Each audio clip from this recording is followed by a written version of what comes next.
పొద్దు పొద్దున్నే లేచి నా సెల్లులో నా మూతి ఎలా ఉందని చూసుకుంటుంటే గంగలక్ష్మి చూడండి ఏమంటుందో. సరే సరే అనేసి మా అమ్మమ్మ కాడికి వస్తుంటే మా అమ్మమ్మ చూడండి ఏం చేస్తుందో. చుట్ట దాక్కుంటూ నాతో ఏమంటుందంటే, నేను చూడు రింగులు రింగులు ఊదేస్తా పైకి, నువ్వు చూసి ఆశ్చర్యపోతావని నాతో నీ సవాల్ చేసింది.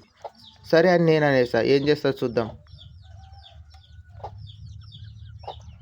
ఆ చుట్టతోటి రింగులు రింగులు ఊస్తుంటే నా మైండ్ బ్లాక్ అయిపోయింది. అబ్బో ఇక నేను ఈడుంటే నేను చచ్చిపోతా గిట్లా అని నేను దుకాణంలోకి పోతున్నా అమ్మమ్మ అని చెప్పి నేను పోతుంటే మా అమ్మమ్మ చూడండి ఏమంటుందో.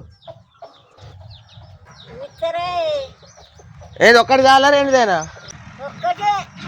సరే సరే అనేసి మనోజ్ దుకాణంలోకి పోతున్నాం. మనోజ్ దుకాణంలో నాకు కావాల్సిన పేస్టులు ఉంటాయా ఉండే నాకు గుండె దడ దడ దడ అనుకుంటూనే షాపులోకి ఎంట్రీ ఇచ్చానండి. మనోజ్ని అడుగుతున్నా, మనోజ్ ఏమంటున్నాడు చూడండి. డాబర్ రెడ్ ఉన్నదా? లేదు, క్లోజ్ అప్ ఉన్నది. కోల్గేటు క్లోజ్ అప్ ఉన్నదా? ఇయ్యాలనా? ఇయ్యి.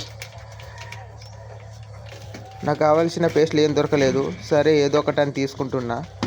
మిక్చర్లన్నా దొరకాయి నాకు కూడా దడ అంటుంది. 5 రూపాయల మిక్చర్ లేవా? 2 రూపాయలే ఉన్నాయి. 5 రూపాయలు లేవా? అయితే 5.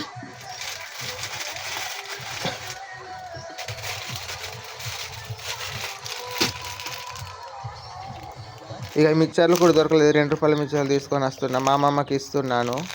అమ్మమ్మ ఇగో 2 మిక్చర్లు తీసుకో. నిఖిల్కి ఒక 3 మిక్చర్లు బువ్వలేసన్న తినిపిద్దామని 3 పట్టుకొని వస్తున్నా నిఖిల్ కాడికి. నిఖిల్ బువ్వ అవుతుందండి.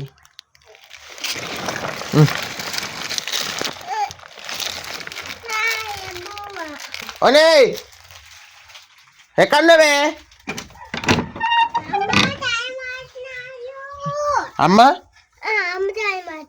తాను మారుతానువా?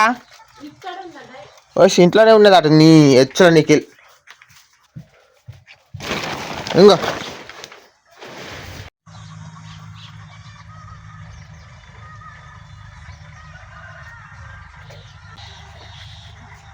ఏం కూర తాత ఇయ్యాలా? తాత పప్పు అన్నాడు, నువ్వేం చిక్కుడుకాయల కర్రీ చేస్తాను. కాపీ కాగిన డికాషన్ అయితే ఏంది?